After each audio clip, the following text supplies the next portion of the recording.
Ang intense ng mga kaganapan ngayon sa abot kamay na pangarap sapagkat manginginig sa takot si Zoe dahil sa mabubuking na nila Doc Robert at Giselle ang sikreto niya. Dito nga ay magtatagumpay sila Doc Robert at Giselle na mahanap ang ebidensya na sapatos at eto nga ay makikita nila sa kwarto ni Zoe. Samantala ay tuluyan na ngang nakalusot ang mag-inang Zoe at Moira sa fingerprints dahil nga sa magtutugma ito kay Don Pepe imbis na kay Zoe.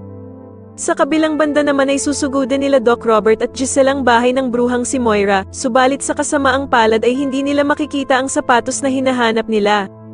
At dito nga ay maiisip ni Giselle na kung wala nga daw ang sapatos na ito kay Moira, ay siguradong pagmamay-ari ito ni Zoe. Kaya naman ay agad na pupunta sila sa bahay ni Doc Robert para maghanap sa mga sapatos ni Zoe. At dito nga ay laking gulat nila Giselle at Doc Robert dahil makikita nila sa kwarto ni Zoe ang sapatos na hinahanap nila. Samantala ay wala namang kaalam-alam sila Giselle at Doc Robert na paparating na pala si Zoe sa kwarto nito.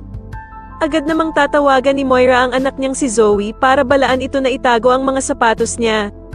Pero huli na ang lahat dahil sa maaktuhan ni Zoe sila Giselle at Doc Carlos na hawak-hawak ang kanyang sapatos. Kaya naman ay galit na galit si Doc Robert nang malaman niyang matagal na pala silang niloloko ni Zoe.